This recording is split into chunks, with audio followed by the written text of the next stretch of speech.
বাংলাদেশ জাতীয়তাবাদী যুবদলে কেন্দ্রীয় কমিটিতে আব্দুল মোনায়েম মুন্নাকে সভাপতি ও নুরুল ইসলাম নয়নকে সাধারণ সম্পাদক নির্বাচিত করায় চট্টগ্রামে এক বিশাল আনন্দ মিছিল অনুষ্ঠিত হয়েছে। শনিবার বিকেলে চট্টগ্রাম মহানগর যুবদলের সাবেক সাংগঠনিক সম্পাদক ইমদাদুল হক বাদশার উদ্যোগে এই আনন্দ মিছিলের আয়োজন করা হয়। মিছিলে নগরের বিভিন্ন ওয়ার্ড, থানা ও এলাকার বিপুল সংখ্যক যুবদলের নেতাকর্মীরা অংশগ্রহণ করেন। মিছিলটি নগরীর কাজীরদড়ি মোড় থেকে শুরু হয়ে লাভলাইন, চেরাগি পাহাড় সহ গুরুত্বপূর্ণ সড়ক প্রদক্ষিণ করে চট্টগ্রাম প্রেস ক্লাব প্রাঙ্গণে গিয়ে শেষ হয়।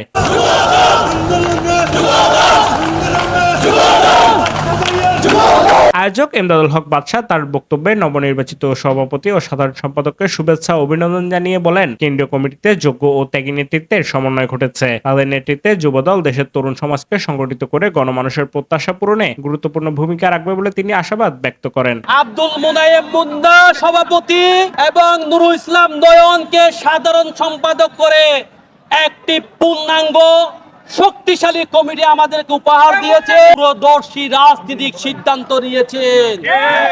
আপনি মুন্না নয়নের প্রতি আস্থা রেখেছেন, বিশ্বাস রেখেছেন।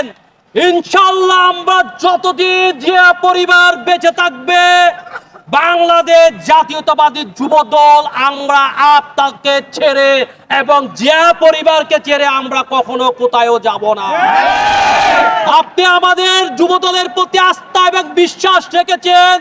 আমরা যতদিন আমাদের প্রাণ থাকবে, আমাদের প্রাণের নিঃশ্বাস থাকবে, ততদিন পর্যন্ত আমরা আন্দোলন সংগ্রাম লড়াই করে যাব। যারা ফ্যাসিবাদী সরকারের বিরুদ্ধে আমরা 17 বছর আন্দোলন সংগ্রাম করে গিয়েছিলাম, আপনারা জানেন। মিছিল শেষে নবনির্বাচিত কেন্দ্রীয় নেতৃত্বে সফলতা কামনা করেন যুবদলের বিভিন্ন পর্যায়ের নেতাকর্মীরা।